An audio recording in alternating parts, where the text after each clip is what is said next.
పిల్లలందరికీ శుభోదయం. కథలు వినాలి అనుకునే పిల్లలందరికీ శుభాశీస్సులు. ఈరోజు మనం శ్రీ కూచిమంచి నాగేంద్రమావయ్య గారు రచించిన చందమామలో మేనమామ బాలల కథల సంపుటి నుండి 14వ కథ విందాం. కథ పేరు పిల్లల మనసెరిగిన మాస్టారు. కథ పేరు పిల్లల మనసెరిగిన మాస్టారు. ఆ మాస్టర్ సంగతి ఏమిటో చూద్దాం. మరి శేఖర్, మిమ్మల్ని మల్లేపల్లి ఉన్నత పాఠశాలకు బదిలీ చేస్తున్నాం అన్నారు జిల్లా విద్యాశాఖ అధికారి. అనుకోకుండా ఈ బదిలీ ఏమిటి సార్ అన్నారు శేఖర్ మాస్టారు. ప్రస్తుతం కాకినాడ పాఠశాలలో సాంఘిక శాస్త్రం ఉపాధ్యాయుడిగా పనిచేస్తున్నారు శేఖర్ మంచివారు, పిల్లల మనసెరిగినవారు, పైగా వ్యక్తిత్వ వికాస నిపుణుడు. ఆయనంటే అందరికీ గౌరవమే.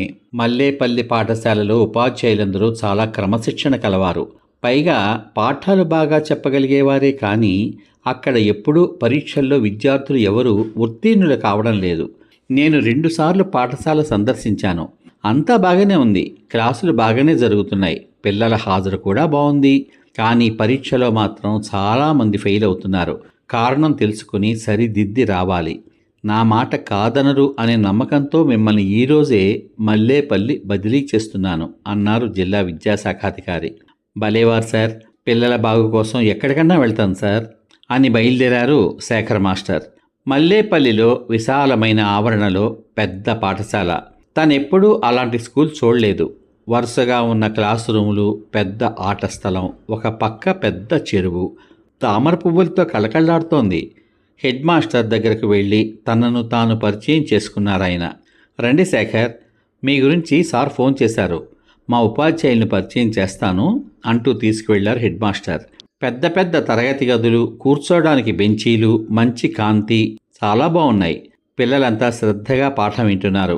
పిల్లలు, ఈయన కొత్తగా వచ్చిన సోషల్ మాస్టారు, పేరు శేఖర్ అన్నారు హెడ్ మాస్టారు. గుడ్ మార్నింగ్ సార్ అన్నారు పిల్లలంతా. అలా అన్ని తరగతులు తిరిగి వచ్చారు శేఖర్. ఎక్కడా లోపం కనబడలేదు. శేఖర్, ఒక్క పీరియడ్ కూడా వదలకుండా పాఠాలు చెప్పిస్తున్నాం. క్లాస్ వర్కు, హోంవర్కు రోజు ఇస్తున్నారు. అంతా బాగానే ఉంటుంది. కానీ పరీక్షల సమయంలోనే పిల్లలు బేజారెత్తిపోతున్నారు అన్నారు హెడ్ మాస్టర్. సరే సార్, నేను చూస్తాను అన్నారు శేఖర్. సాయంత్రం ఇతర మాస్టర్లతో మాట్లాడారు. అందరూ బాగా అనుభవం ఉన్నవారే. ఇక ఇటువైపు నుంచి కాదు, పిల్లల వైపు నుంచి తెలుసుకోవాలి అనుకున్నారాయన. మరుసటి రోజు 10th క్లాస్లో బాగా చదివే స్టూడెంట్ రవిని రమ్మని తన బండి మీద అలా తీసుకుని వెళ్ళారు. ఒక చోట బండి ఆపి బిస్కెట్ ప్యాకెట్ తీసుకున్నారు.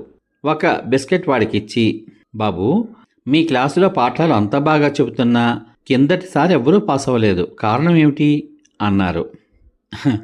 నిజమే సార్, అంత బాగా చెబుతారు, కానీ ఒకరు వదలగానే మరొకరు పాఠం చెప్పడానికి వచ్చేస్తారు.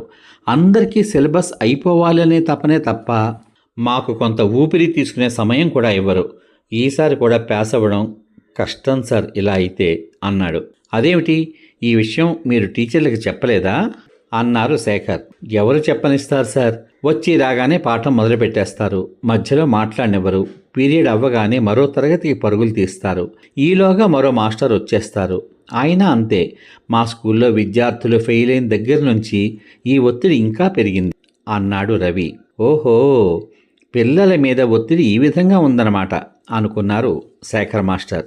హెడ్ మాస్టర్ని కలిసి, సార్, ఇక మీదట డ్రిల్ పీరియడ్, డ్రాయింగ్ పీరియడ్ ప్రతిరోజు ఉండాల్సిందే.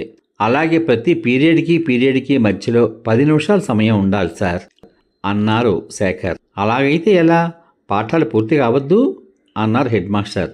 సార్, మీరన్నది నిజమే, కానీ పిల్లల మీద ఒత్తిడి మీకేమాత్రం తెలియడం లేదు. ఇలా చెప్పుకుంటూ పోతే ఒక్కరూ పాస్ కారు. ఈ స్కూలు మూసేసే పరిస్థితి వస్తుంది. నా మాట వినండి సార్ అన్నారు శేఖర్.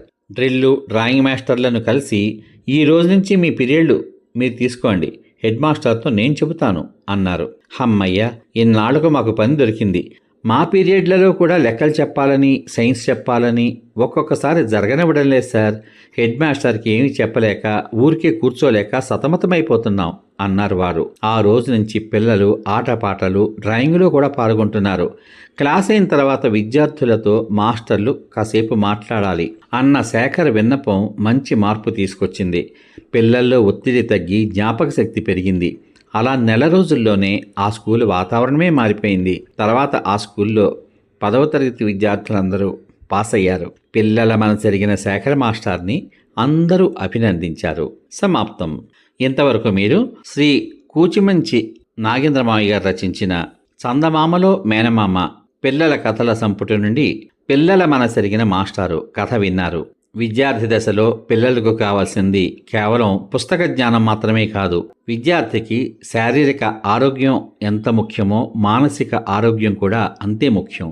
అందుకని వారి మీద విద్యాపరంగా ఒత్తిడి పెరగకుండా క్రీడలు, డ్రాయింగు, గ్రంథాలయంలో పుస్తకాలు చదివించడం, ఇలాంటి వారి మనసులోని అభిప్రాయాలను స్వేచ్ఛగా ఉపాధ్యాయులు తెలుసుకునే అవకాశం ఇవ్వడం, ఇలాంటివన్నీ కూడా విద్యార్థుల యొక్క వ్యక్తిత్వ వికాసానికి ఎంతో దోహదపడతాయి. ఆ పాఠశాలలో ఉన్న లోపాన్ని చాలా సున్నితంగా తెలుసుకున్న శేఖర మాస్టారు ఈ విషయంలో అభినందనీయులు. ఇటువంటి చక్కని కథను మనకు అందించిన శ్రీ కూచిమంచి నాగేంద్ర మావయ్య గారికి శుభాభినందనలు తెలియజేసుకుంటూ తర్వాయి భాగంలో 15వ కథగా కుందేలు తెలివి అనే కథ విందాం. ఈ కథ విన్న తర్వాత మీ యొక్క స్వచ్ఛమైన అభిప్రాయాన్ని వీడియో కింద పొందుపరచమని కోరుకుంటూ ఈ కథను మీ స్నేహితులకు, బంధువులకు, మిత్రులకు అందరికీ షేర్ చేయమని మరోసారి తెలియజేసుకుంటూ తర్వాయి భాగంలో కలుద్దాం. అంతవరకు సర్వే జనా సుఖినో భవంతు. శుభమస్తు. స్వస్తి.